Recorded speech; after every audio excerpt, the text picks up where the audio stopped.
Practice doesn't make perfect. It never makes perfect. Really, what ought to stick and what ought to be our motto is practice makes permanent. Practice makes permanent. That's what Ghazali was saying. If you imitate and you copy something enough, it'll become a permanent fixture of your life. I recently had this discussion with one young man, and I was saying to this young man, he was talking to me about his child, and he was saying to me, sometimes, you know, he says, I get so frustrated, my child, he throws his tantrum, and I don't know how to get my child out of it.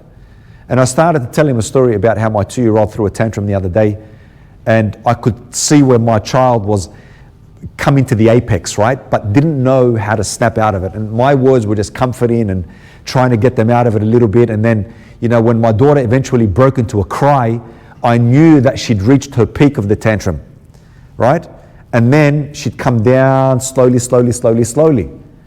And he said, what did you do? Did you overreact? I said, no, I don't overreact. I said, my job, and I make sure of this, and my son's here and he'll confirm, anyone yelling in that situation is the wrong thing to do. Because what happens when you do that, you create something in the psyche of that child. That's not good, that's not healthy, right? 2-year-old, you don't scream, you don't yell. That's not the practice of how you upbring children. So he said to me, what do I do when my child gets like that? So you've got to be gentle first and foremost in your words, right? You don't yell, you don't show aggression. Remember, you've got to think about it like you're a paramedic. You've got to keep your emotions at bay. You're coming to the scene, you see a situation. Your child is not making it personal. Your child at that stage is brainless. They don't think, they don't know what's going on. All they know is they have these emotions, but there's no thought, right? And you're taking it personally. How can you take it personally and bring your emotions to a scene that doesn't require your emotion?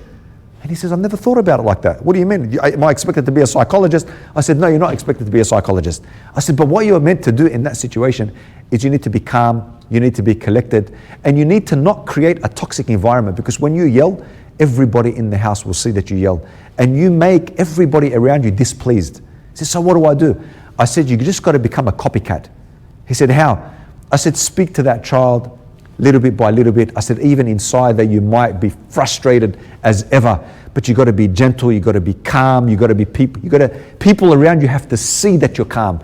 Eventually your child will peak in that tantrum and come out of it. It doesn't mean I give my child what they want. It doesn't mean that, you know, my child, yes, escalated and they escalate. Children escalate, right? It doesn't mean I gave in, no. I could be firm, but I'm still gentle. I can't give you that, please, Baba, but you know, maybe tomorrow we'll see how we go. Words of calm, make sure that they see you're calm and eventually come out of it. Next day I saw him, he said, you know what, I tried what you did. He said, and you know, on the inside, he said, I just wanted to lose it. Or I just wanted to scream. That's all I wanted to do. He said, but I kept it together. He said, am I supposed to do this all the time? He said, all the time am I supposed to do this? He said, I can't do it. He said, how is this going to become me? And then I said that same thing. Ghazali, he said, if you want to become a good calligrapher, you got to keep copying and copying and copying and copying and copying until it becomes second nature. I said, you keep being calm and collected, and you keep being gentle until in the end, you'll never yell again. That becomes second nature to you. That becomes who you are. So practice makes permanent. It doesn't make perfect. Practice makes permanent. If you want to gain an attribute, copy that attribute. And who greater man than the Prophet Muhammad ﷺ to copy and emulate? If you can't emulate the Prophet, okay, he's not in front of you, maybe emulate a sound, upright, righteous individual who has emulated the Prophet and tried to embody the Prophet, and you see him before you, say, I want to become like that individual. That's okay. Copy that individual and say, I want to become like that person. And copy that person until it becomes second nature, and it comes naturally.